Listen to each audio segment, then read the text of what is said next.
ನಾನೇ ಗೌರವಾನ್ವಿತ ಸಾಹೇಬರನ್ನು ಕೇಳಿದೆ, ಸಹಾಯ ಮಾಡಿ ಸರ್ ದಯವಿಟ್ಟು ಹೇಳಿ ಅಂತ. ಆಯ್ತಪ್ಪ ಹೇಳ್ತೀನಿ ಅಂತ ಹೇಳಿದರು. ಅದ್ಯಾಕೋ ಏನೋ ಮುಂಚೂಣಿಗೆ ಬರಲಿಲ್ಲ. ನನಗೆ ಅವ್ರ ಬಗ್ಗೆ ಇಷ್ಟೇ ನಾನು ಕೇಳಿದ್ದೆ, ಸರ್ ದಯವಿಟ್ಟು ಸಹಾಯ ಮಾಡಿ ಅಂತ ಕೇಳಿದ್ದೆ.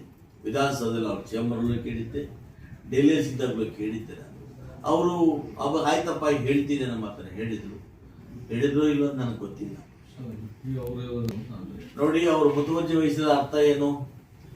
ಜಿಲ್ಲೆಯಲ್ಲಿ ಬಲಗೈ ಸಮುದಾಯ ಅವರಿಗೆ 7 ಬಾರಿ ಸದಾ ಸಹಾಯ ಮಾಡಿ ಗೆಲ್ಲಿಸಿದ್ರು ಅಂದ್ರೆ ಇವತ್ತು ಯಾರು ಮುತುವರ್ಜಿ ವಹಿಸಬೇಕು? ಸಮುದಾಯ ಉಳಿಸ್ಲಿಕ್ಕೆ.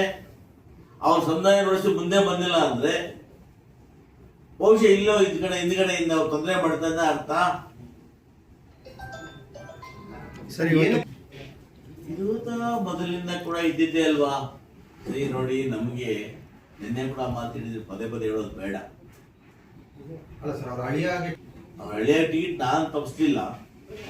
ಬಲಗೈ ಸಮುದಾಯದ ಮುಖಂಡರು ಕೂಡ ಅದಕ್ಕೆ ಇರೋದು ಒಪ್ತೀನಿ. ನಾನು ಕೂಡ ಬಲಗೈ ಸಮುದಾಯ ಟಿಕೆಟ್ ಕೊಡಿ ಅಂತ ಕೇಳಿದ್ದು ನಿಜ.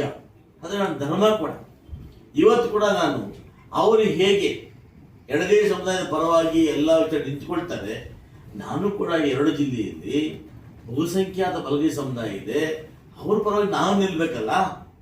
ನಾನೇನು ಮಾಡದೆ ಸಾಧ್ಯದ್ರು ಕೂಡ ಕನಿಷ್ಠ ಪಕ್ಷ ಅವರ ಹಕ್ಕುಗಳನ್ನ ಹೋರಾಡಲಿಕ್ಕೆ ನಾನು ಕೂಡ ಈ 2 ಜಿಲ್ಲೆಯಾದಂಥ ಪ್ರವಾಸ ಮಾಡ್ತೇನೆ. ಪ್ರತಿ ಹೋಬಳಿಗೆ ಹೋಗ್ತೇನೆ. ಅಲ್ಲಿ ಆ ಭಾಗದ ಜನರಿಗೆ ಏನು ಸಮಸ್ಯೆ ಇದೆ ಆ ಸಮಸ್ಯೆಗಳನ್ನು ಕೇಳಿ ಸಾಧ್ಯವಾದಷ್ಟು ಕೂಡ ಆ ಸಮಸ್ಯೆಗಳನ್ನ ಬಗೆಹರಿಸಲಿಕ್ಕೆ ಪ್ರಾಮಾಣಿಕ ಪ್ರಯತ್ನವನ್ನು ಕೂಡ ನಾನು ಮಾಡ್ತೇನೆ. ನನಗೆ ಇವತ್ತು ನಮ್ಮ ಎಲ್ಲ ಸಮುದಾಯಗಳು ಕೂಡ ಅವರ ಬೆಂಬಲಕ್ಕಿದ್ರೆ ಎಲ್ಲವನ್ನು ಪಡ್ಕೊಳ್ಳೋ ಸಾಧ್ಯ ಆಗ್ತಾ ಇದೆ. ನಾನು ಎಲ್ಲೋ ಒಂದು ಕಡೆ ಅದು ಮಾಡಲಿಲ್ಲ. ಇನ್ನು ಮುಂದೆ ಇವರು ನನಗೆ ಪಾಠ ಕಲಿಸಿದ್ದಾರೆ. ಇನ್ನು ಮುಂದೆ ನಮ್ಮ ಸಮುದಾಯವನ್ನು ಒಗ್ಗೂಡುವ ಕೆಲಸವನ್ನ ನಾನು ಮಾಡ್ತೇನೆ. ಸರ್, ಇದು ಬಿಜೆಪಿ